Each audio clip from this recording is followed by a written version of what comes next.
Welcome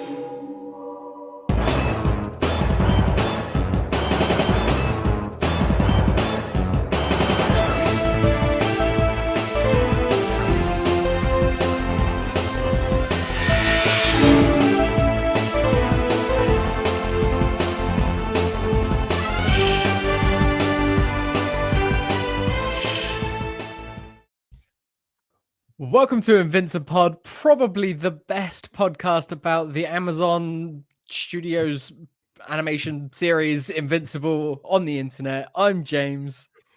I'm Ralph. And today we are talking about the mid-season finale of Invincible Season 2. We're here already. It's been a while. Guess what I didn't do? What did you not do? I didn't put the title of the episode there.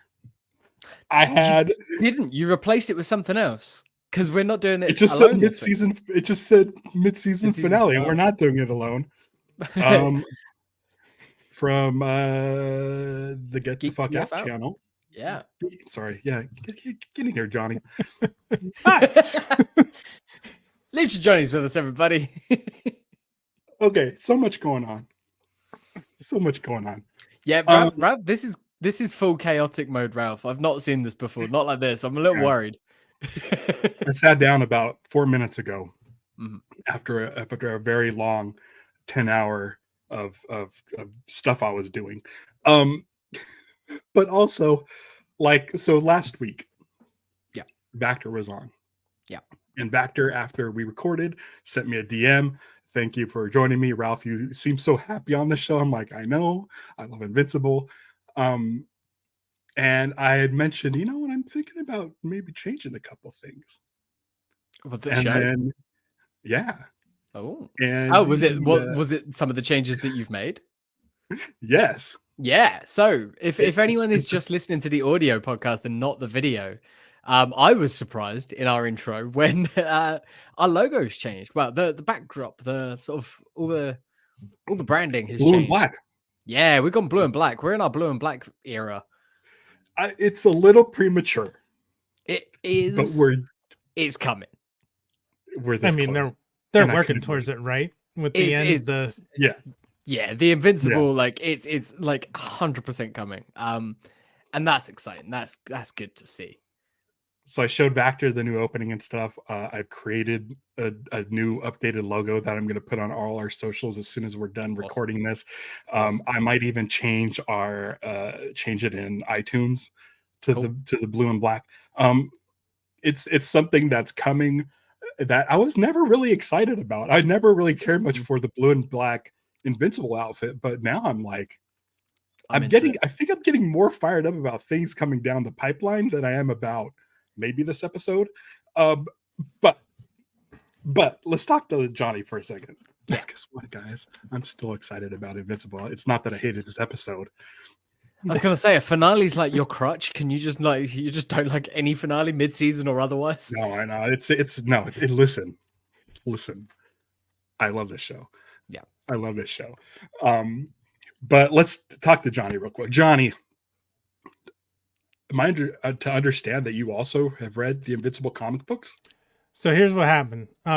You guys convinced me. I signed up for a Comixology trial on Amazon. Mm-hmm. I thought that the entire run was on there for you pay the monthly fee and then you have whatever you borrow books. Yeah. It's only up to issue 53. So that's where I've read up to.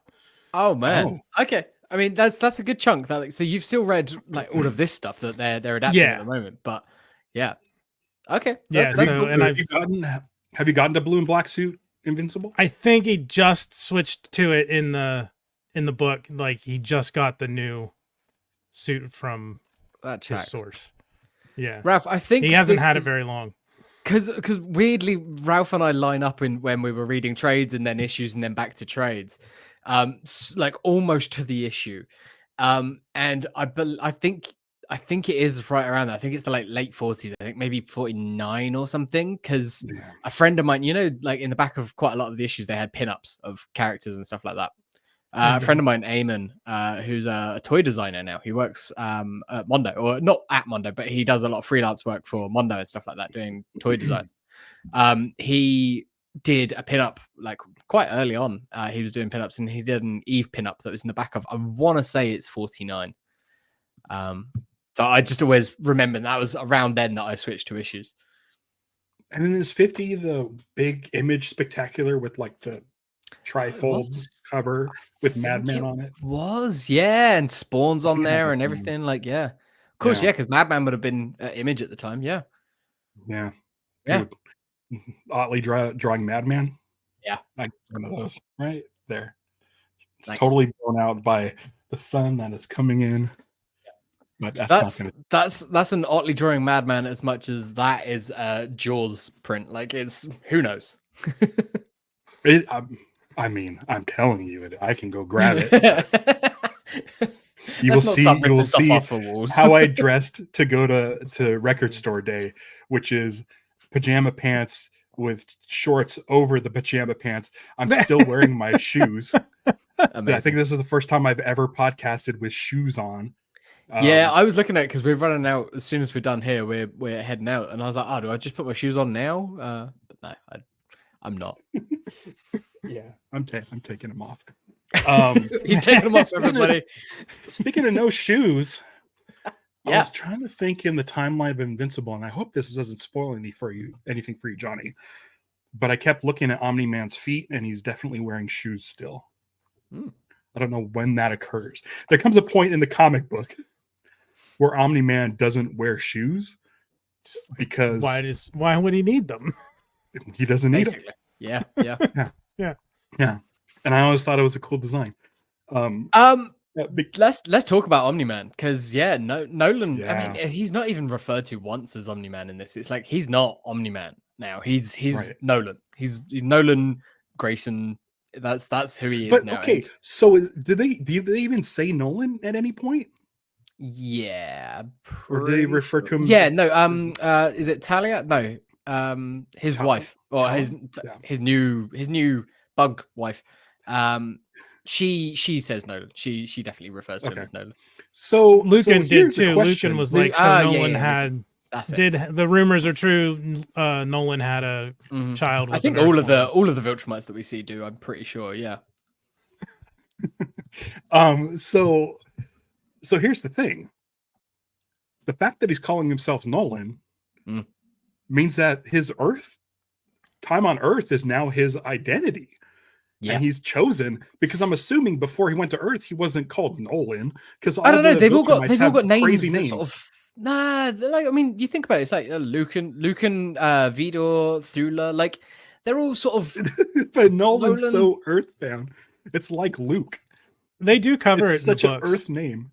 I very specifically remember a conversation between Mark and Nolan about his name, and I don't think they covered it here, but I remember the conversation. Oh, that's cool. I'd completely forgotten that happened. I literally went through, like, it was last week. I went from issue 1 to 53 in like 3 days. Nice. Oh wow. Yeah. That's how it goes. That's like Jeremy Kelly. Jeremy Kelly tore through everything super fast as well. Do you remember, Johnny, if it was a Viltrumite name or if he just adopted a new name on Earth? Yeah, he said that was just his name. His name was Nolan. It was just his name before. I don't think he had the Grayson. His name was just I think I think they were all just like single names, aren't they? They're like Prince. But I'd like maybe if Kirkman's doing a second pass, maybe give him a Viltrumite name, and then him choosing Nolan would be like a much more bigger deal right now, where he is in his headspace, where that 20 years on Earth actually did mean something to him. That's now his new identity. Are all Viltrumite names 5 letters? Oh, I'm looking at them. I jotted down the ones that we got in this episode because we got 3 others. Thrag? Thrag with 2 G's? Yeah, and Craig is with or Krieg as they pronounce it. I've always said it was Craig because I like it being Craig. Like he's double G as well. So like I think it could be that they're all 5 letters. Anyway, interesting. Yeah. I just think that'd be. I think from a story standpoint, Nolan calling himself Nolan, after this short 20-year stint on Earth, is really puts you in the headspace of he fucked up. Well, like, I mean, this was the life he should have had and Yeah. should have held on to. And that's how the episode opens. Like we get sort of two montages in this episode that, well, I mean, we get a few, but two like deep depression montages of Nolan and Debbie where they're going through their emotions and they then both contemplate taking their own lives like different points. And I thought that was really interesting. And it looks like Nolan really was like going for it. Like he was fully like just letting go and letting himself get sucked into that black hole. So I mean, presumably we know that that's a way of killing Viltrumites. And it mirrors Debbie standing there on the bridge. Yeah, absolutely. It's right there. Like it's he fucked up so bad though. So here's the thing. And he knew it instantly. I thought that was interesting. That he as soon as he flew away, we saw the tear in the eye at the end of season 1. We see it again at the beginning of this. But it's from that moment, he's like, I fucked up and I can't repair this. It's beyond repair. The animation is so good on this show. When Mark hugs him at first, just like the look on his face, and then him struggling, saying, I'm not supposed to have these feelings. Yeah. Mm-hmm. And he's like angry with Mark, like he can't. It's like his Viltrumite mindset should be toxic masculinity. Yeah. And it's not. And he can't.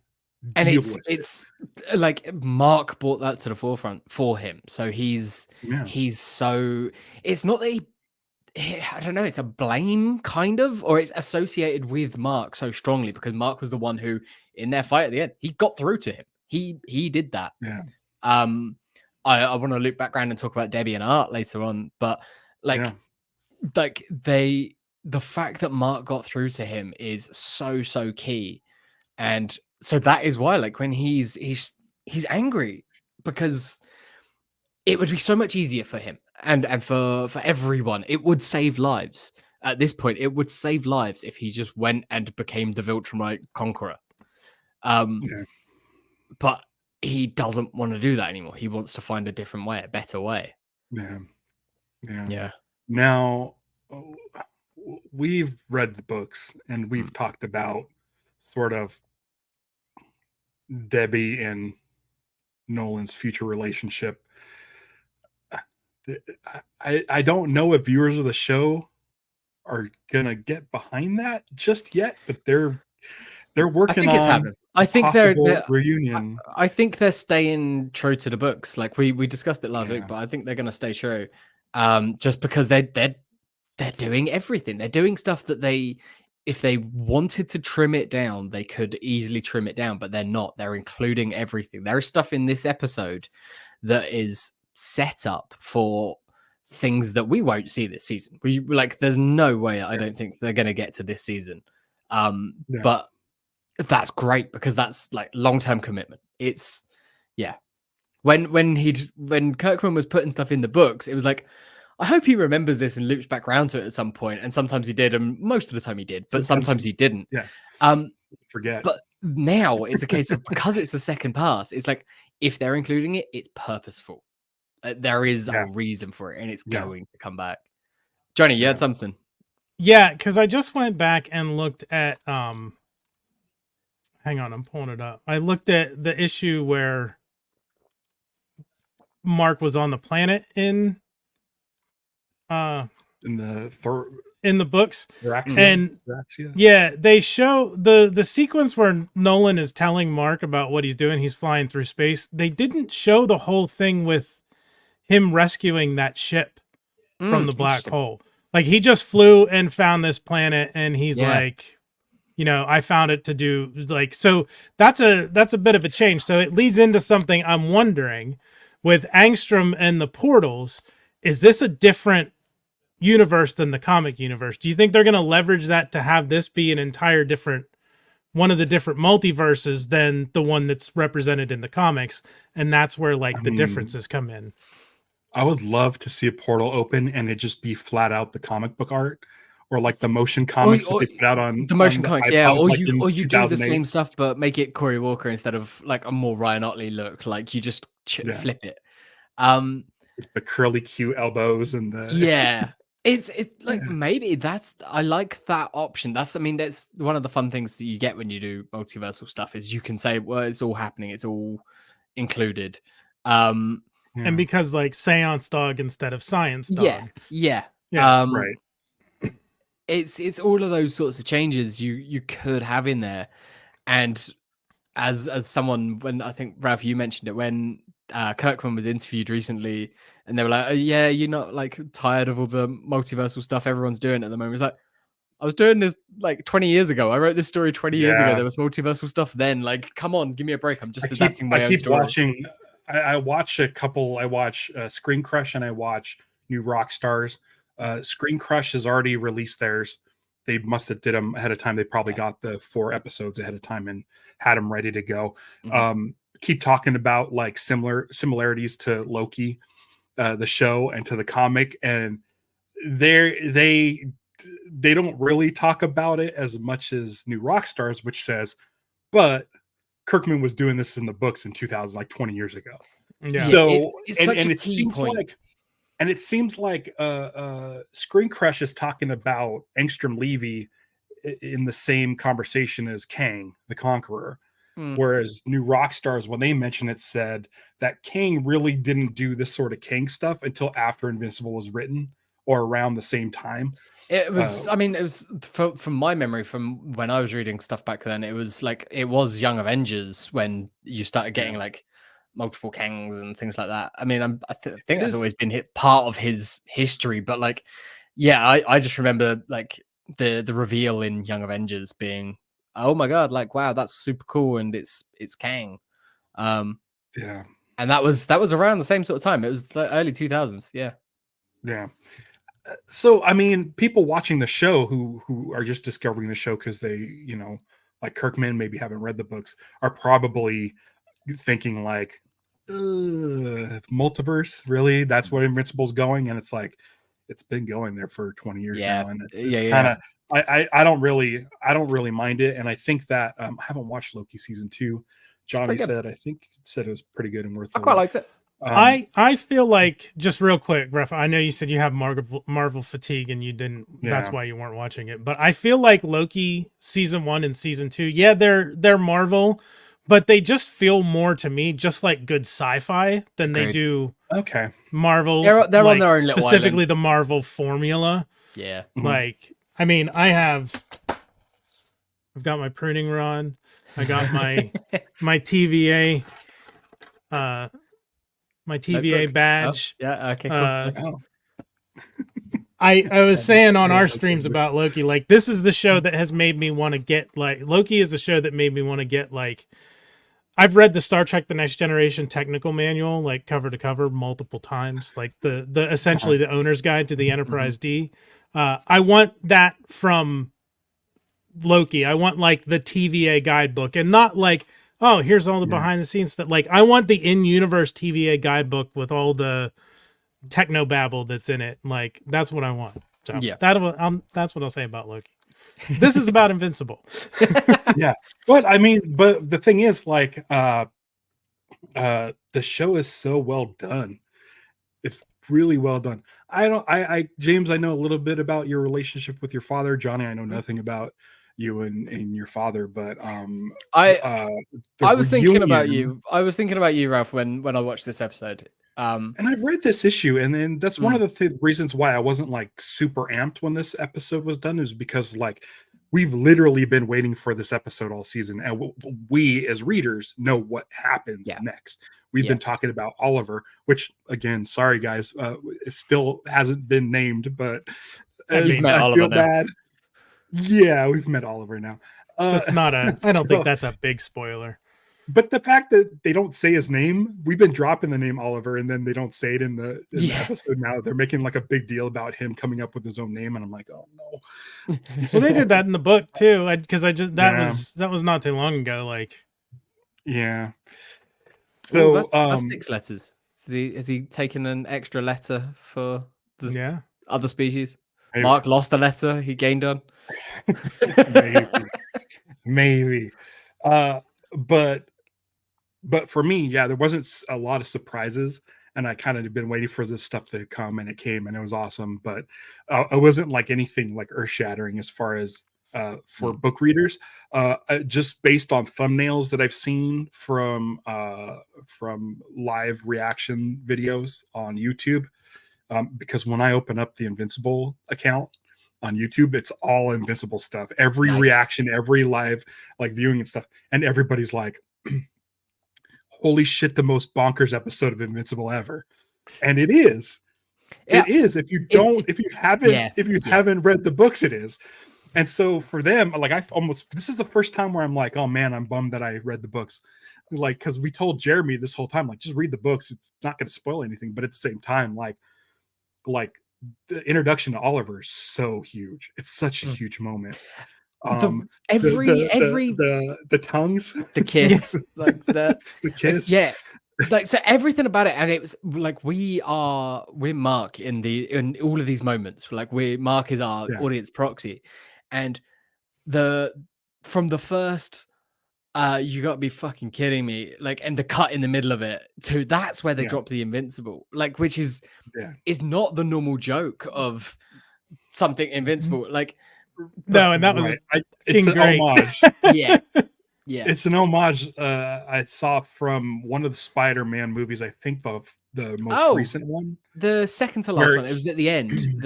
He's Peter Parker's in his room taking off the Spider-Man outfit. Aunt May walks in and just says, "What the?" And then they cuts both end like that. I think Homecoming. Yeah, that's how Homecoming ends, and then it's when Jonah like reveals Peter is at the end of No Way Home. Peter has the same moment.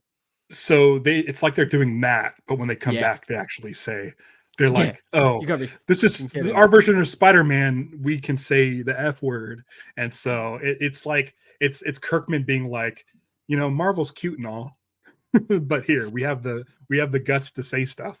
So talking about the F word and stuff here, I don't know what it is. Like they use it throughout this show, and they have done. It's not the first time that anyone said "fuck" on this show, but there was something about Mark in I think 3 times that he used it in this episode was so effective. It was so good. Like that moment, because the first thing he does is hug him. And then they have a conversation, and then the fists are clenching and clenching and clenching. And Mark, it's a release for him. It's such a release. Like he's like, I want to fight you. I want to hug you. I want to like bring you home. I want to kill you. Like all of this is going through his head. And then when he's like, you don't get to call me that anymore. And then like Nolan's still there pleading with him basically. And he's like, fuck you. And it's so like, I'm done. I'm out. Bye. I'm gone. It's going through it. Yeah. He's went through every emotion. It's the superhero. Like it's as much as slamming the door on the way out as he could do when he's flying off. Like, but it's so good. So good. Stephen Yeun, just amazing in this role. Yeah. So I was going to bring it up, and I got sidetracked because I'm just too excited about the show.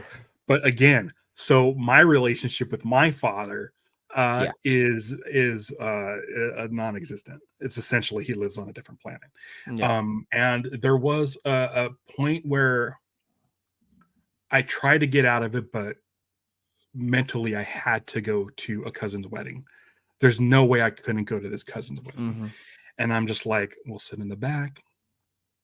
Like my whole, like me, my sister, my brother-in-law, and Stevie, all aware of the situation. And we knew my dad was going to be there. And so we're like, we're going to sit in the back, and we'll be fine. Just go in.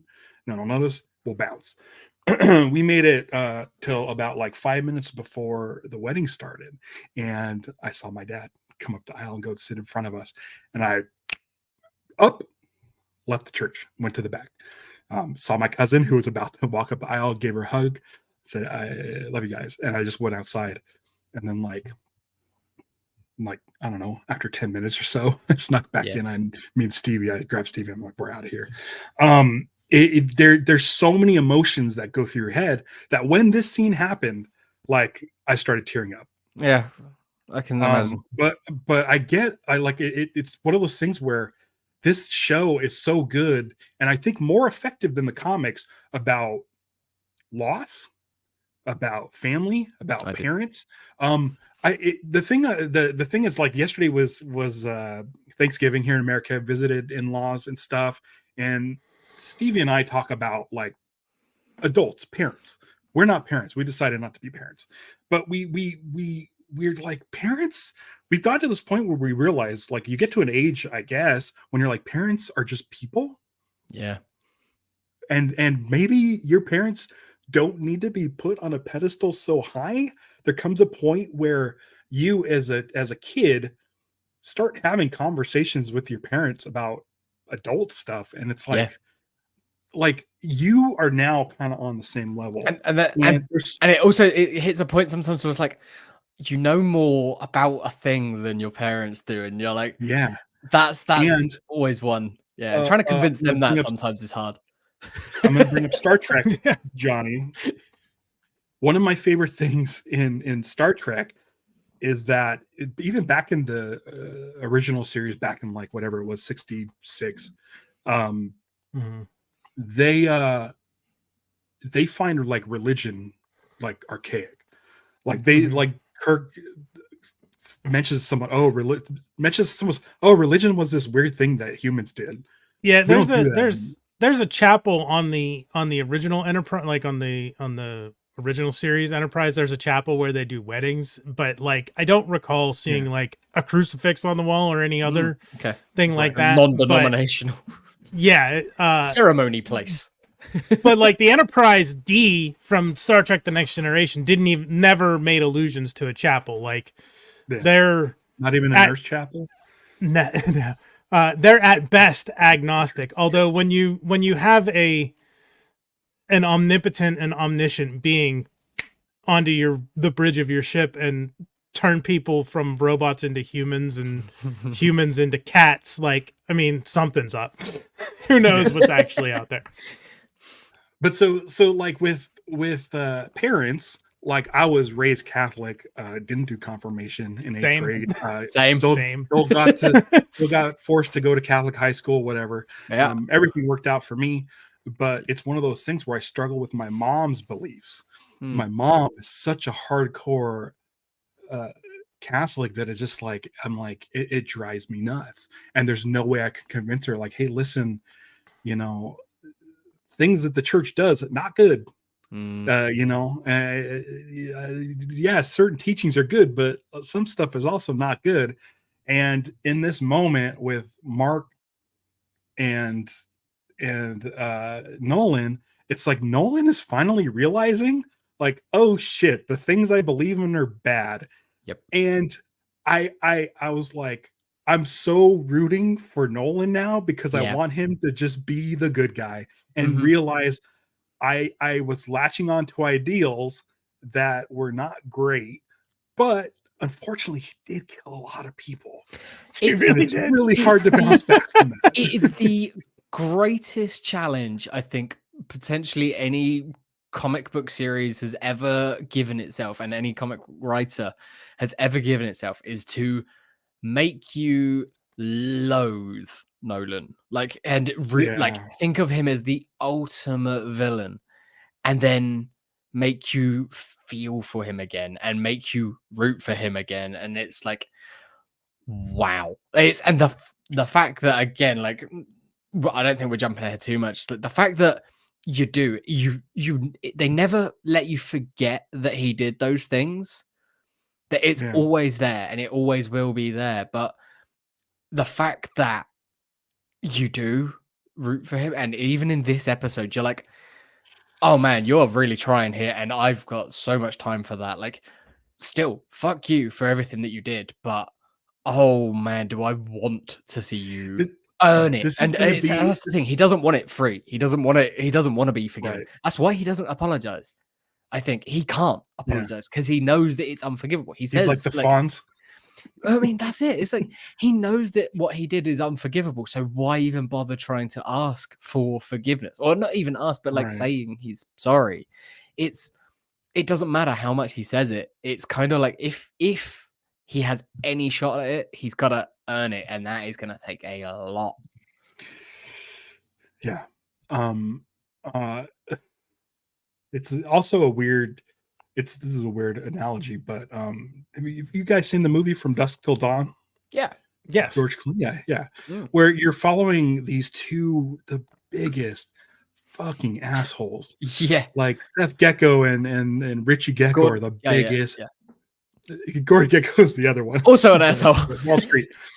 But I'd it's like to think that that's all related. Fucking just worst pieces of shit ever. Yeah. And they're like ruthless and tough and just like absolute nut jobs. Yeah. But when you go head to head against vampires, those are the guys you want with you. So when 3 Viltrumites come to take out these ant people that we immediately want the strongest person you've ever seen. You're like, I guess I kind of want Omni-Man to be the guy there to protect him because we've seen what he can do. Yeah. I don't forgive him, but as far as saving these ant creatures that are now like, I need all of them to be saved. I want that team up. I want the Mark and Nolan team up, and Mark still not willing to kill. That was when I feel like he has every right to do that. Yeah, but the fact that he's holding on to that, I think, is really key, and that then leads into that's Debbie that's done that. That's the influence of Debbie, and I think his other friends and everyone else that he's met and he's worked with, like Eve and the rest of the team and stuff like that. Like it's even Cecil. Like he's not there to kill. Like he's seen the destruction that can cause. He saw what Nolan did, and he wants to. He wants to be. Literally. Yeah, I mean, his head killed some people. Mark's head killed some people, but unwittingly. Like he is so adamant about not being his father at this point. That he's like, even if it's in the like process of saving lives, he doesn't want to kill. And it's a tough one because, dude, some of these people can't go. I thought it was interesting that it was the same 3 Viltrumites who we saw last week beat the ever-living shit out of Alan as well. So we've already seen how bad they can be. Different Viltrumites than it was in the book, and Thula I don't think has been in the book at all with the long hair with the blade on the end. No, I don't remember seeing her in the book at all. I don't. There's a different I think it's probably just to introduce the long hair and the blade in the hair, because that is definitely something that we see. Okay. But yeah, it might just be something that they're introducing as like a common thing for Viltrumite women to do. They've got strong hair. Viltrumites have got very strong hair. They've got strong everything. They did a good job showing the difference between Viltrumites and Mark when Lucan was just with one finger pushing his head into the rock. Yeah. That was brutal. You forget how strong they are. And when Nolan took out Lucan, like split his stomach open and then did the impaled him. Tight might go up because they're mighty strong. Tight is they're holding on tight. But when he stabbed him, I'm like that doesn't seem like enough. No, it doesn't seem like enough. I didn't buy it for a second that was going to be enough. Okay, so let's talk about this fight real quick. Mm-hmm. All the sort of the punches and then the freeze frames and the slow sort of like bullet time stuff, like just all those different shots. Panels, they were comic book panels. Like it was a Ryan Otley double page spread with all the panel action and all the different things done in live action or like motion and done so perfectly. Like folks that pick up the book are really going to get the same action kinetic energy from the book that they got from the show. And this was just two fight, like a battle on two fronts. Like there are fights in the books later on with other characters, multiple characters, where there's fights on multiple fronts, and I can already sort of see it where we get another scene like this done in that same style, but you're cutting every shot is character A, character B, character C, character A, character C, character B, character C, A, like just jumping around just between them. It's like, and it's just impact after impact. It's so effective. Yeah, the animations, like I know that was one people like it was some hang up for some people last season. I enjoyed it. I thought it was good because it looked like the comics and stuff. But this season, I don't know if anyone is complaining about it or could be. And now with the opening with Nolan around sort of the galaxy, and them doing this sort of more minimal animation on the character and doing like hard shadows on the bodies to set the mood and stuff, like it's really effective. It's really as far as like, listen, he's not like moving fluid, he's just kind of standing still, but they put these hard shadows on him to heighten the mood. And it's interesting how they're doing that, like the opening of last week's episode with Alan the Alien and showing his flashback and just doing like frames and stills. Like they're doing different styles of animation. This episode felt really anime to me, especially in the violence and stuff. And that's good because anime takes this approach where, you know, you can do like minimal like action poses with a speeding background. You know, it cuts time down and animating something. It's low for the budget, but it has a bigger impact. But it has an effect. Yeah. They just did that in Scott Pilgrim Takes Off. I just watched that, and there was a lot of that frenetic anime like motion lines with just a solid color background, but like it gets the point across. But it's I heard that's being directed by anime directors. Yeah, it's made as an anime. I haven't watched any yet. Which Stevie hasn't watched any yet either. I'm really curious to see what you think. Really curious to see what you think about it. I'm halfway through. It's 8, I think. Isn't it 8? I think it was 8. Yeah. I'm halfway through. I just watched 4 today. We'll see. We'll see if we do a special episode. I've got something coming up next week that's just taking my entire time, and I don't know how long it's going to go for. So, luckily, there's no hurry. We've got an Invincipod month off. Otherwise, like it's something that we could do. Anything else about this fight? Like, I thought it was cool. It was very cool.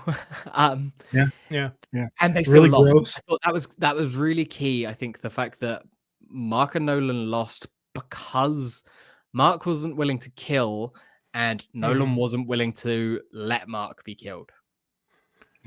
I think it was that level of like separation was the fact that that's why they lost. And Nolan was telling Mark, you know, if you're holding back, and that's going to get us both killed. Yeah. And then Mark starts to not hold back, but still like falls just short of taking that step and purposefully killing his enemy to neutralize them, and that costs both of them. I mean, to be fair, they do take out all 3 of them, don't they? So because it's Lucan who comes back out of nowhere and I guess breaks Nolan's back. They like his foot was in the small of Nolan's back, and the sound design was very specific about like sounded like bones slow crunching. Like methodical. Nolan was laying down bent. Yeah, he was also on the ground like almost a pretzel. It felt very final. So Poppins the dog, sorry, said, the first 10 minutes of this episode, like it's perfect that it came out on Thanksgiving.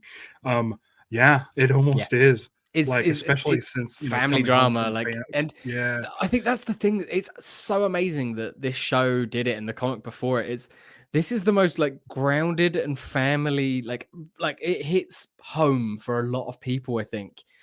Yeah. And it's very relatable for many people on many different levels, despite it being people with superpowers from outer space. It's like it's what comic books do brilliantly when they're at their best. It's taking this wild and out there stuff and making it feel relatable to everyday life.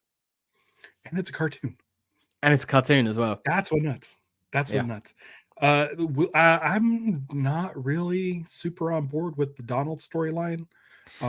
Again, I know what Donald is. Yeah. So it felt I'm just a bit out of place. I think I don't mind it when it's in the background, but the fact that like we would cut to it and we'd linger on it for a little while, I'm like, this is cool and I'm interested in it, but might have been good for last week when they were doing a lot of so much other stuff going on that is more pressing right now. And I know, and I'm like, Donald wasn't super huge in the comics. I mean, he was around. And that's what I was thinking. Like, doing. His whole thing in the books wasn't a big secret. Like, no, I don't remember. He's just like, hey, this is what's going on. Yep. I wonder what Kirkman is up to with including Donald in his second pass. Spin-off. No, I don't know. It doesn't seem like they were. If we're going to spin off anything, I mean, let's get Wolfman. That's what I'm saying. Brit, like Wolfman and Brit, and like, Donald goes into Brit. So like that's what I was going to say. Character. Like, there was some things in the later issues where it's like the one issue that had all those different teams show up, which we haven't gotten to it in the book yet. But it's like these people are in this book and these people are in this book, and then it was like Donald and so are in whatever the name of that book was. I forget what it was, but like it sounds like he's a main character in a different comic. Then. He's the second lead in Brit. You've got that character who then after that book was cancelled or ended, Brit and Donald, I think, like they roll back into Invincible. Like they spin out of Invincible and then they roll back into it, and they're in it a lot near the end of that book. Near the end of Invincible, they are prominent. So it'll be interesting to see if they decide to do that. Poppins the dog here is I like Donald part. I like the Donald part mainly because Kirkman joke about having twin brother named Ronald. I didn't know Interesting thing about Ronald McDonald, because I thought I remember reading after that whole like viral like killer clowns thing where people were like dressing up like clowns and going around and terrorizing people. McDonald's like retired. Ronald McDonald is like their he was in the Macy's Thanksgiving Day parade yesterday. I was surprised. They had a big Ronald McDonald balloon. They had a guy dressed up as Ronald McDonald with a Hamburglar and whatnot. Like, so is Ronald McDonald back? I was just maybe. Who knows? Tangent time. Yeah. I think between like Five Nights at Freddy's, maybe like fast food mascots are hot right now. Yeah. Nothing to kill the grimace. I know Stevie gets that reference, and maybe one other person. Nothing can kill the grimace. It was during Mayor McCheese's he had a news conference on the TV show Clerks. Oh, okay, yeah. Oh, wow, God. Yeah. Okay. Wow. So Donald, he's a robot, and okay, whatever. Let's talk. We get some Eve in here. Eve, what is the third depression montage? That's you know what? I think that's what's up with this episode and me not being super amped on it. Was it just left me sad for everybody. A lot of people who are super sad in this episode. It's not a happy episode. It's not a bad episode. It's a good episode. It's really well done, and the story is great. But I mean, leaving us here into the holidays is quite a thing to do. But isn't that the most Kirkman move? Like drop an episode like this on Thanksgiving where it's like, I'm gonna bum you out now. Fuck you guys. Happy holidays. From Invincible HQ. The Eve stuff. We get Kill Cannon again.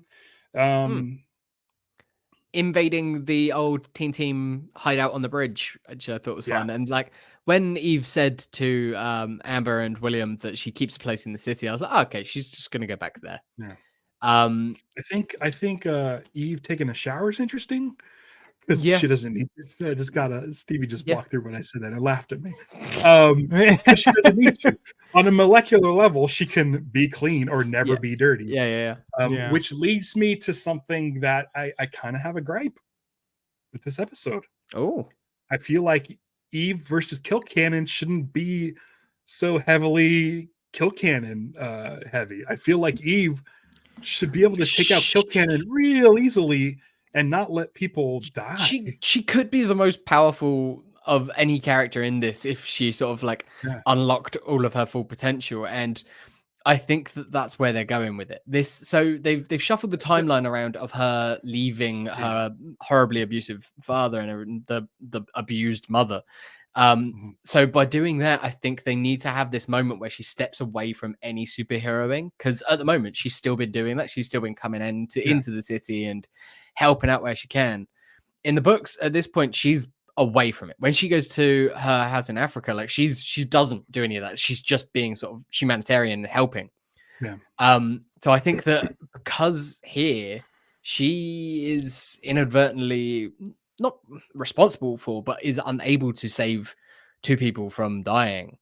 I think that is going to be her moment where she's like, I'm gone, I'm out now. And she's gonna step away from it all, and that's sort of kind of when she starts to unlock a lot of her ability. I don't know how inadvertent it was, and Ralph, I think that was the point. Like you say, it's so heavy Kill Cannon. I think that was the point. I think she was toying with him, because she said a couple of times, she's like, "You picked the wrong night to do this." Like she was letting out her frustration on Kill Cannon. She was toying with him, which is why those people going up, like that is 100% her fault, because she could have stopped him sooner. She was letting her inner Viltrumite out. Like, and she was fixing for a fight. She wanted to take her frustration out on something, and to do that she was toying with Kill Cannon. And that's why those people going over the edge, and potentially, like, we don't see what happens to them because it cut away, but like if they don't get revived, like that's on her, 100% on her. I think it was fun that it was Kill Cannon because, but Kill Cannon's arm is mechanical, and I feel like she could turn it into a gold apple. And it was one of those things where I'm like, and again, it's an animated show, and I'm like, why do those poor cartoon people have to die? I was so sad that the cartoon people died, and I'm like, it's got me. This show's got me. Thanks, Factor. It's got me emotionally,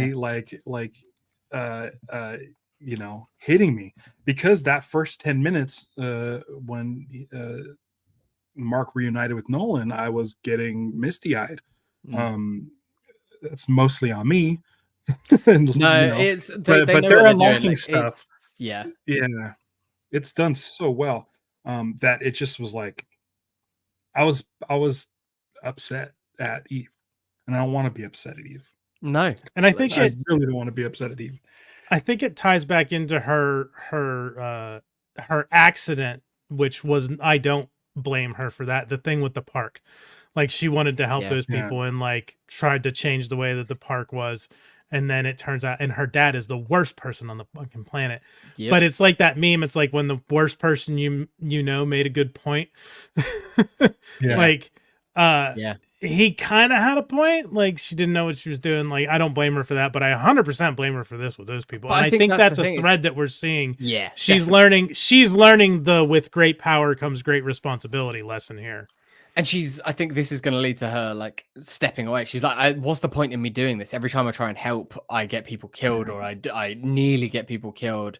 Like I'm a threat. I'm dangerous. I should just go and get away from it all. And so I feel like that might be where she goes now for a little while. It's not to say that we won't see her. I'm sure that we'll check in with her and see the good that she starts doing. But like she's got some stuff to work out. Like, I mean, don't they all? Everyone's got some stuff to work out. Yeah. I mean, apart from William seems to have it set. He knows that like he's at college now. He can waste his money and just not go to class. He seems to be living it. Yeah, that's great. Another person that has things handled and is taking care of themselves is Mauler. The Maulers. I mean, for a while, the clone does. I think. Like, I wouldn't say that King Mauler does too much. But King Mauler's out of the picture, then the clone is going to make another one, and we're going to be right back to where we were. Yep. He's going to make a few, but this is. Do they get dumber, or is that just like a flex that they? I think it's say to each other. I think it's just I don't think it's an actual thing. And I get like the whole point of that is like we see with the King Muller thing. If the original knows that they're the original, there's like a power imbalance there. But like, wouldn't they just know which one it was? Whether the guy woke up if he was on the left hand bed or the right hand bed? Like, he knows which one he laid down on before he started the process.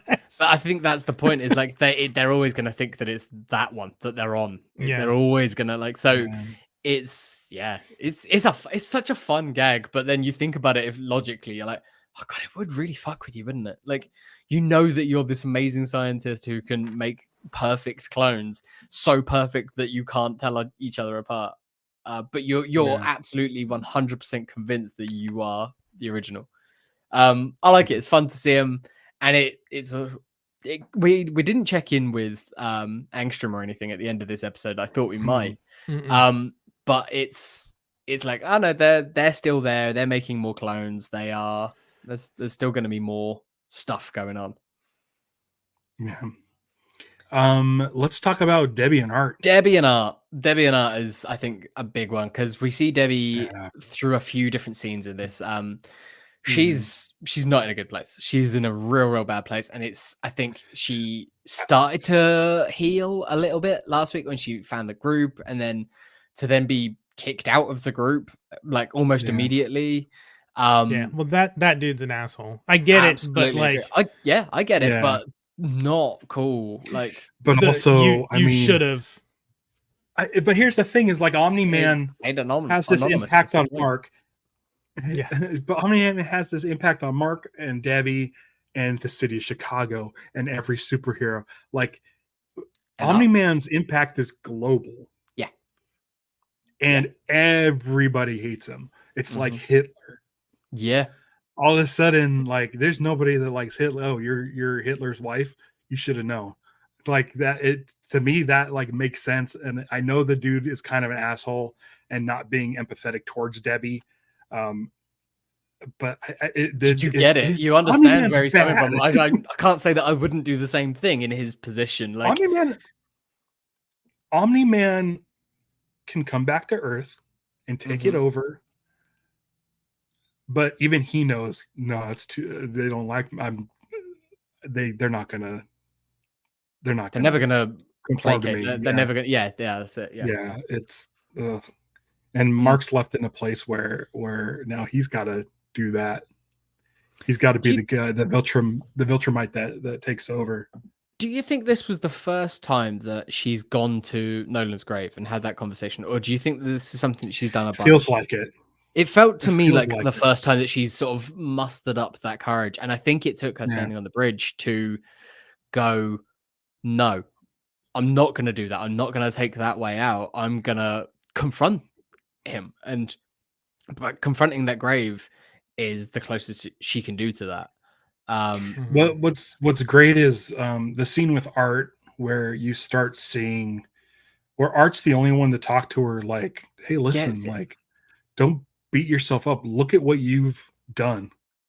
Yeah. You know, she basically is the only person to go toe to toe against Omni-Man and come out on top. Yeah. She stood up to him. And again, super important as well that she mentions that it's like, yeah, this lovely photo of Mark and Nolan, that's great and everything. But like, he was gone seconds after this was taken. And I raised Mark. Everything that Mark is personality wise and as a person, that's all her. She's done that. Yeah. Like, Nolan is responsible for his genes and his powers and stuff like that, and some of the training that he got early on with him. But like the person, the human that Mark Grayson is, and everything that he believes in, and all of the values that he holds strong, that he then used back in the fight. That like punching wasn't effective against Nolan, but his words were, and that all came from Debbie. I think that's key. It cut hard. Yeah, and it's Art. The fact that Art is the one to recognize that and to sort of reassure her and tell her that it's like, you saved us all.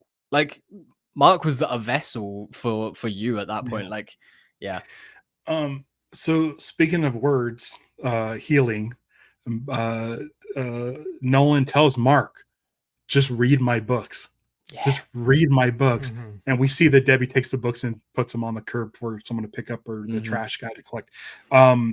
We see some interesting titles and some interesting looking characters on those books. Yeah. I need to continue to do my reread because I don't remember much about Nolan's books I do. from the comic book. If you look through the comments of this episode, there's some stuff in there. Let me see if I can. Well, I don't know. I'll pop a couple of them up. But yeah, there's some stuff on those books that looked fun. That looked like if there's some stuff in those books that Mark should be reading, then it'd be interesting. And in the books, it looks like the covers are essentially seem autobiographical. Yeah, like but it's presented as like sci-fi. Yeah, the one dude on the one cover looked exactly like Nolan. Yeah. Right. Yeah. Right. So he's this author, and the whole cover was that's where he gets his money from, and that's why he's will show up in different places. Yeah. But like he travels the world because he's the best-selling sci-fi author. What a great cover! Like he could just write autobiography and people take it as sci-fi. It will be interesting to see what these books say, because I don't remember it from the comics. I had forgotten until he started. Insight. Yeah, you'll get some insight of what he was like before he came to Earth. I'd forgotten everything about his books, and that was a thing until he started saying like, read my books, and I was like, oh yeah, there's all of that. And if I'm right, I believe we get similar to like Watchmen, where we get the black ship like book in the middle of that, the Black Freighter, or whatever it is. Yeah. I think we get an issue or two of Invincible that are the books that Nolan wrote. They did it because they did a couple of like in the issue that this episode is based on, like the end of it, if I'm remembering correctly, is like, no, it was the one before this. Like they had the little like shorts at the end, like the secret origin of Adam Eve, or they didn't do the Adam Eve, like they did secret origin of certain characters. They presented it like that. It was like interspersed little short snippets of them throughout the story, rather than like a whole issue that's that. Do you think that's how we start? Do we start the back half of season 2 with a Nolan adventure and then pulling back to reveal Mark reading it? That's a nice way of doing it. I mean, after completely getting my prediction for how this episode ended last week, I'm going to step away from the prediction game of how it's going to go in the back half of the season. But I like it. I think that'd be a really nice way, in the same way that the front half of the season opened with the alternate dimension, like opening in a story and then pulling out into our like regular world, would be a good way of doing it. I like that. We'll have to tap dance a little bit more because Schaff is here. He's watching the show and then reading the corresponding books after. So we're treading in territory of what's coming up in the comics, which is we're not going to give too much away.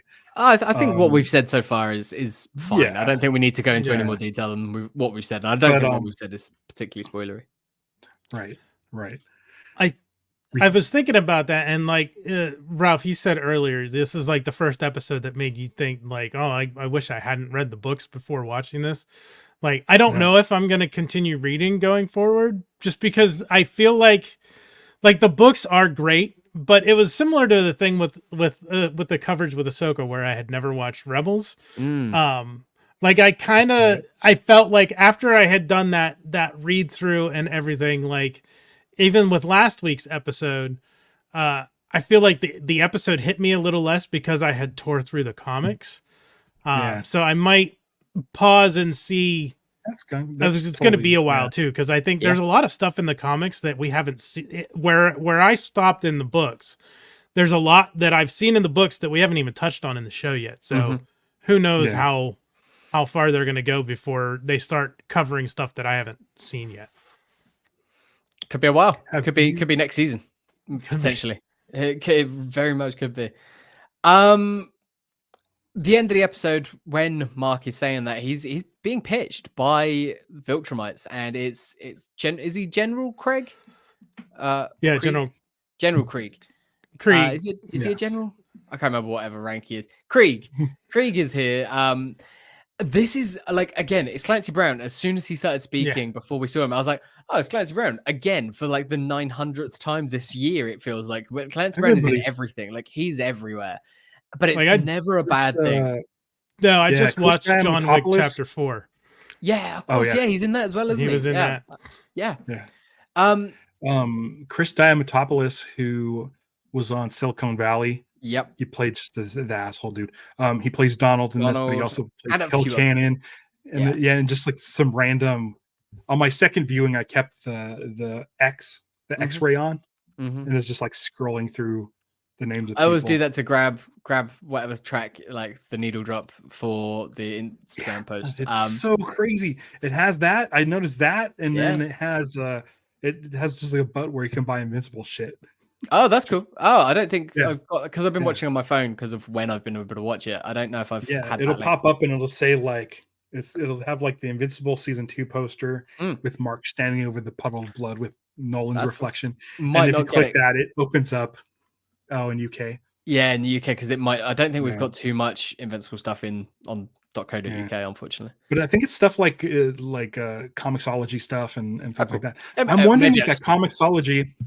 I wonder if that Comixology Unlimited, it won't let you do the Unlimited past that point because it will go into the future of the series. That would be interesting. And like as it comes out, they'll start releasing more on Unlimited. Maybe. When it's an Amazon-owned TV show, like they've licensed the show. It's an Amazon-owned app. It's like it would make sense. It's just good synergy to do that. Like Speaking of merchandise.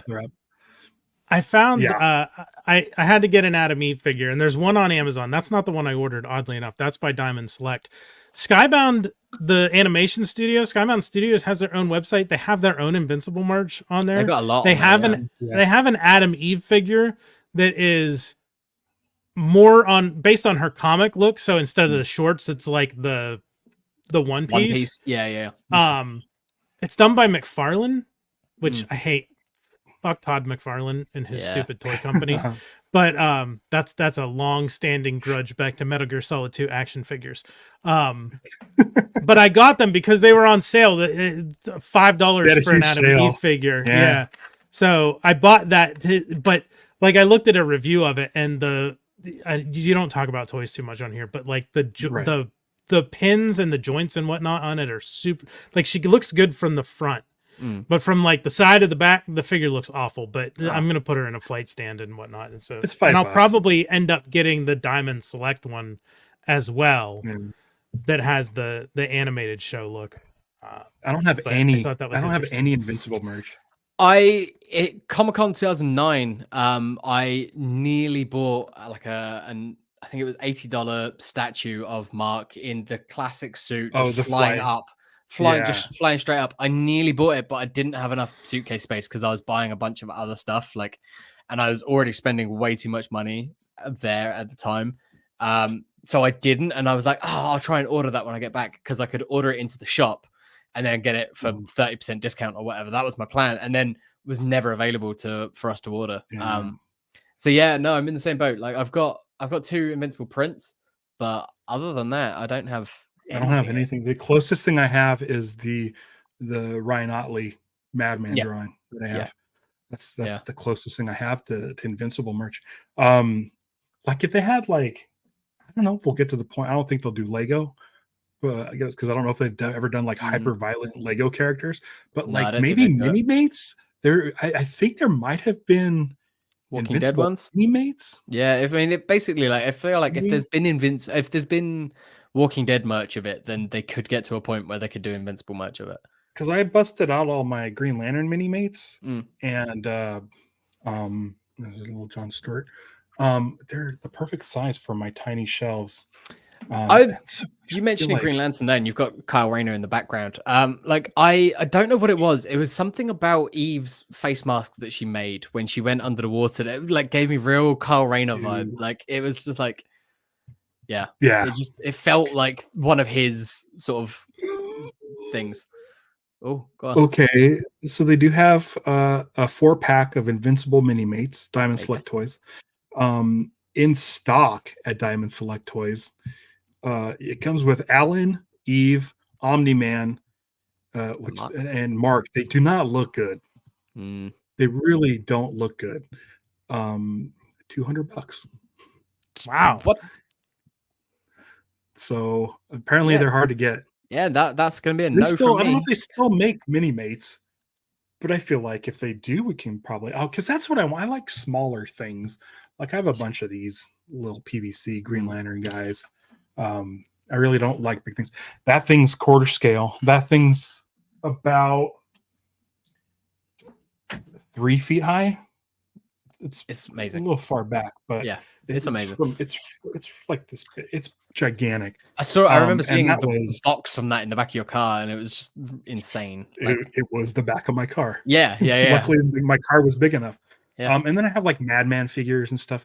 But like, I feel like I like collecting things that I like that don't really get made a lot. Like who has like there's not a lot of Madman stuff. Of course, I have like 4 Madman figures pre-ordered, a long box heroes, and then like 3 of the Fresh Monkey Fiction little, what is that, Secret Wars version kind of toys, whatever you call these things. I'll tell you what I want. Oh, those ones, yeah. I want an Invincible tabletop game of some sort, like either a board game or a card game or something. Like that's what I want, because there's so many characters in the Invincible universe that like you could do a fun game with that, where like that app that's coming out in February, which out. It's out. Like I was playing it the other day. Like I don't know if it's the full release or anything, like, or if I've just managed to get into a beta. But like, I downloaded a preload. I never got it. Check, because I think it's available. It's like I was definitely playing. Did they accidentally send it to you? Was the Guarding the Globe, right? Yeah. And it's I was thinking maybe it's just like preload and it's all like there a little bit, but I mean I was playing quite a bit of it. I wonder if it might. It's okay. Eve game is out. The Adam Eve game is out. I looked at when you mentioned the mobile game. Like I went and it was like I thought it was weird to like pre-order a free mobile app, but I did it. I haven't gotten anything. I wonder if it might be regional, James. Maybe they released it there early. I couldn't pre-load it or anything like that. I couldn't do any of that. That was saying region locked, but then. I opened up something. That's why you couldn't pre-order it, because it was there. Yeah. It is exactly soon. what you think. That's nuts. That's exactly the icon. That is the app. Yeah. I'd show you. How is it? Phone wasn't. It's fine. It's if anyone's played like the Star Wars Galaxies of Heroes or like there was a Lord of the Rings one. I think there's one for loads of stuff. It's similar to that. Is this an exclusive review? It's graphically a bit better. Maybe I'll do it. Maybe that's what we could do. We could do a mini episode or something like that in December, and I'll use my terrible like laptop webcam and I'll just have it here and show it to you. Or I'll screen record a bunch and then just maybe I'll do that. I'll screen record a bunch. That's what you were saying. That's what you were saying is you had a tabletop game or a card game because there's so many characters. Like it seems like that's what this game is. That's basically the same sort of thing. Yeah. Well, okay, so James, if you're able to set up any sort of a squad or a group, not yet. I've been looking for it. I don't know if it's because I'm like a low level or something, but as soon as it happens, will be set up. Fire up Invincipod. 100%. I'll get it on Invincipod clan. Yeah, and because if it's anything like any of those other games, like there'll be like raids and stuff like that you can do as groups. I'm gonna make Tether Tyrant my main because I think Tether Tyrant's one of my favorite designs. Nice, yeah, he's great. I mean, they're all in there. I've unlocked a bunch of different Reanimen and things like that, like the super Reanimen, the regular Reanimen. I've got I've got But Rex it's not where in it's there. like it's not like 4 of your guys versus 4 of their guys, and one guy punches and another guy. It looks like it's a no, brawl, they're right? all going at once. Like everyone's fighting Yeah, at it sounds once. fun. But it's that same sort of thing. Like you pick your 4 or 5 people, like against the Your computer's 4 or team, 5 people. yeah. Yeah. But they've all got a special. So like they'll be fighting, and then their special charge up. You'll hit a special, and the Immortal will fly off of the screen and then come crashing down and do some like area of effect damage and stuff like that. So Well, that's awesome. it's cool. It's You keep Rex back because he's more ranged, whereas other people will go in and they're melee and stuff like that. So there is some strategy to it. It's pretty fun. So anybody watching us on Twitter and stuff, tell your friends, dude, these guys got an exclusive first look at the mobile Invincible app. Let's do tell it. your Like friends to follow maybe not next Invincipod. week, but in sometime in December, I'll just screen record like definitely not next week. I'll screen record. I'll play for like half an hour and screen record it, and then we'll drop that in, and then you and I can just talk over that, so we can just show some gameplay and stuff like that. Wonderful. Let's do it. Cool. Yeah. All right. That's a. Let's do it in 2 weeks. In 2 weeks' time. All right. Cool. Yeah, let's do it in 2 weeks. Great. Next week I'm shooting a movie. Yeah. You're busy next week. I'm very yeah. I told you who's showing up for that, and it's exciting. Yeah. I forgot. We just talked about that 2 days ago on Live Action Stars. I forgot. Yeah, that was only 2 days ago. Long 48 hours. I've worked 24 of them. So I haven't, but I've been working on the movie. Yeah, you've been busy. Securing schedules, and we have one coming up on Tuesday. That's just Hunter asks if it's an official Amazon Prime app. I believe it's a Skybound. It's just a Skybound. Skybound have made it. Yeah, that's what's so great. I love Skybound. Doing such a good job. Anyone from Skybound should be on our show. Yeah. But I just love that they have an animation section and a gaming section. And the games aren't like earth shattering, but they're giving us Invincible games. It's exactly what you want from a mobile game. Like it's what I'm hoping. I'm not into sort of what they call like enhanced novelizations or whatever they are. Like it's not a point and click; it's a read and choose sort of type of game. But that's what the Adam Eve game is. Visual novels. I'm not. It's a visual. Yeah. But I'm not into that stuff. But I mean, if they put it on Switch, and it's basically just reading a comic with some voice acting or some animations. I just gotta press some buttons to make decisions, I'm fine with that. I'll read Invincible. Yeah. Now I just press a different button than what's on my iPad. Why not? Why not? If they're gonna give us Invincible stuff, I'm gonna consume it. Yeah, 100%. I want to support it, even if I'm not like the game's fun. I could take it or leave it normally, but like I will play it and I'm gonna support it because I want more and I want other people to be doing it. I want it. I want to keep it going. And if anybody is out there doing reaction videos of anything, drop it in the comments below because I watch them all. Great. I'm like I've seen some of the worst takes. I've seen some of the people obviously haven't read the books, or like the wild theories about Donald are so fun to watch. I'm just consuming all of it. So anybody out there, if you find the show, if you watched through this episode up until this point, drop your link in the comment. I want to try to get more guests because we can. Johnny's been great. Vactor's been great. Thanks. Yeah, it's a little bit. We're doing this at a different time than we used to do, and it's going to be easier to get people. It's much better for all involved. And it kind of keeps me from talking as much because I told Stevie, I said I feel so bad. Like our Invincible show, it is the most Ralph time. It's the most I talk in any podcast. That's why we're all here. Yeah, but it's just an absolute blast. I love the show. I love Invincible. The community's great still. There's still no assholes in the community that I found. Yeah, I know. It's really refreshing. It's really nice. Before we finish up, I think we should answer this question if we've got answers. Hunter asks here, what's been your favorite kill in Invincible season 1 or 2 so far? I think it's I'm gonna say Debbie just murdering that cabinet in the last That felt like the most cathartic. This is the most emotional impact. Mm.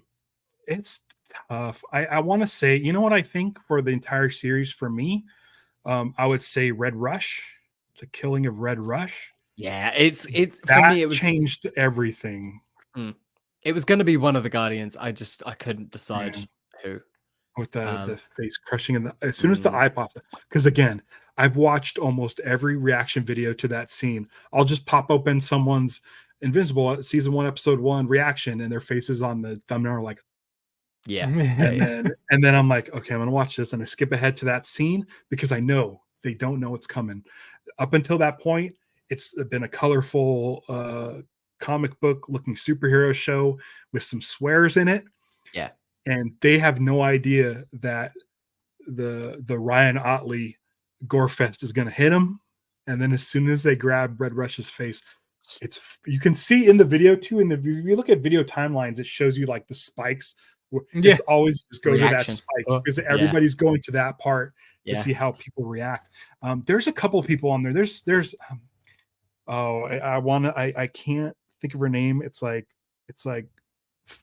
funny little gal reacts or something like that. She has been doing all of Invincible and hasn't read the books and has jumped into the series, and every emotional punch, like she's 100% invested in every emotional thing. That's exactly what you want. Can't catch your breath when Nolan takes out the Guardians. It's just like you're just watching this and you're like watching last week her reaction to Nolan saying, "Hey son," it just, you could see it hit her like a wave. And so I just love watching these reactions because I'm like, I know what's coming. I knew Oliver was coming. I knew Nolan was coming back. I knew all this stuff. I know what's coming next with Angstrom and the other Invincible we saw, and maybe more other Invincible. I know all this stuff's coming up. And so I get excitement. It's that thing where you watch a movie that you've seen a million times, but someone sitting next to you hasn't seen it before, and you're getting to watch it through fresh eyes. And so like, it's just, I've gone through hundreds and hundreds and hundreds of these videos, and I get a kick out of it every single time. Every single time, because this show is really hitting people for the first time, and it's great. Even Schaff, who does the Vactorverse with Vactor, he's loving the show, and he was mentioning in the comments, he's like, not enough shapesmith in this. Like, there wasn't none. We'll get there. We'll get there. But it's one of those things that's funny seeing what people gravitate towards, and like Stevie is really invested. Is the same. Shapesmith's her favorite. Like it's yeah. So that's what's great about Invincible is there's a million storylines, and there's stuff for everybody, and it seems like everybody's liking it. So I'm hoping once we get through season 2 and they start talking about season 3, I think we'll get an announcement for 4 and 5. I think so too. I think it's going to happen. Yeah. So mine isn't I didn't say favorite kills. Yeah. But it's got to be the subway thing with Nolan and Mark is my favorite sequence, which is also they put as one of Omni-Man's fatalities in Mortal Kombat. And this fight in this episode made me think, I'm like, wow, he's perfect for Mortal Kombat just because of like the head squishing and the slight, like he was a great fit to put in Mortal Kombat. When he pulled the ponytail and elbowed her jaw out of her mouth. Face coming into that. Yeah, it was amazing. That was like the Mortal Kombat X-ray sequences. Yeah. And then, of course, the cough of blood. Like, this is like the third time we've seen someone barf. And then we've seen War Woman cough up blood after her. It's a Kirkman signature, apparently. Yeah, for sure. It's the blood cough. The fact that like she didn't have a lower jaw, it was just like, this also looks like quite zombie-esque. This looks like she could then walk straight into The Walking Dead and stuff. That was something that this book, like Invincible, did a Walking Dead, like fake Walking Dead crossover at one point. That was fun. Do you remember that issue? I don't remember that issue. It might have been in Walking Dead. I swear they did an Invincible crossover. I can't remember. we always talk about reading the books, and then I can't get any sort of information correct or remember. Yeah, anything no, I'm about the it. same. Like it was a whole different time. Guys, we've been going long, and I got to run. So Okay. I don't have to run to work, but I do have plans. So thank Johnny, you, thanks Lucha for Johnny, joining us. so much for joining us. Sure thing. It's been great. Thanks Everyone for having me go on. to at GTFO channel across the board. If you go to the title of this episode, which I think they put down below now, I could put the link right in the title of the show. So just go click on GTFO channel, subscribe, find an episode I was on. I don't know what I talked about. I've been on. What did I talk about? Star Wars. I think you were on for Ahsoka. I think so. If you're watching us on the GTFO channel, and this is your first time watching Invincipod as well, hi, I'm James. That's Ralph. And yeah, thanks for joining us here. If you like what you see, like and subscribe and all that stuff. We don't talk about that very much, but it'd be nice. Invincipod, and if you're watching on our channel and you have not seen James and Ralph before, they also do live action Star Wars on Wednesdays, so check that out. Yeah. At the moment, every other Wednesday, because Ralph is busy making a movie. Yeah, and it's going very well. Yeah. And as soon as we're done, I get to check my emails to see if anybody responded. Fingers crossed for Ralph. Yeah, that'd be great. Let's I hope. never refer to myself in the third person. Yeah, thanks for everybody for joining us, and we'll catch you. Oh, we don't know when. 2 weeks. Let's try 2 weeks. 2 weeks. We'll cover. Yeah, we'll do something let's try and do every 2 weeks, but we'll see. Yeah, we'll see. All right. Until next time, we'll catch you next time here at